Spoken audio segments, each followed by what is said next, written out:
আসসালামু আলাইকুম ভিউয়ার্স, আপনাদের প্রত্যেকের জন্য আরেকটি গুরুত্বপূর্ণ কন্টেন্ট নিয়ে আমরা দাঁড়িয়েছি। আমরা আপনার সামনে থেকে সরাসরি কথা বলবো। সেটা হলো যে আমাদের কিন্তু বাংলাদেশ জার্মান কারিগরি প্রশিক্ষণ কেন্দ্রে আপনারা জানেন যে ড্রাইভিং কোর্স আছে। এখানে কিন্তু আমরা আজকে প্রথম এনএইচডি এর আপনার লেভেল 3 চালু করেছি। আমি আপনাদেরকে জিগজ্যাগ দেখিয়েছি, এখন দেখাবো আপনার এল পার্কিংটা কীভাবে করে। যে আমার স্টুডেন্ট আছে, সে আপনাদের এল পার্কিং করে সুন্দরভাবে দেখাবে। আপনারা দেখেন, যে দেখলে পরে সহজে বুঝতে পারবেন এবং কোন পদ্ধতিতে কীভাবে হয় সেটাও বুঝতে পারবেন। এবং আমাদের যে আমরা ডেমোটা তৈরি করেছি সেটা দেখলে আপনারা সহজে বুঝতে পারবেন এবং মেজারমেন্টটা সহজে বুঝতে পারবেন বলে আমি মনে করি। এখন সরাসরি সে করবে, একটু দেখেন আপনারা।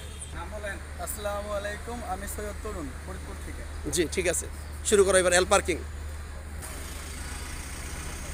আপনারা এখন দেখতে পাচ্ছেন যে এল পার্কিং হচ্ছে।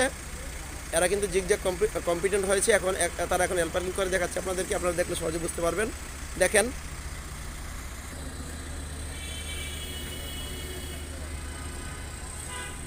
এখন সামনে যাচ্ছে, দেখতে পাচ্ছেন। এই হলো আমাদের এই যে এলের যেই আমাদের ডেমোটা আমরা তৈরি করেছি, ডেমোটা আমি আপনাদের দেখিয়েছি। আপনারা দেখেন, বাকিটা দেখলে সহজে বুঝবেন।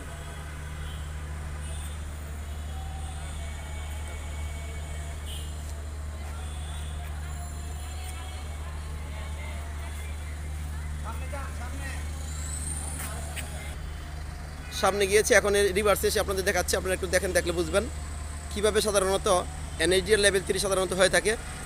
দুইটা কমপক্ষে দুইটা ডেমো আপনাকে দিতেই হবে। সেই জন্য দেখতে পাচ্ছেন এখন এল করা হচ্ছে আর কি। তারা জিগজ্যাগে কম্পিটেন্ট হয়েছে।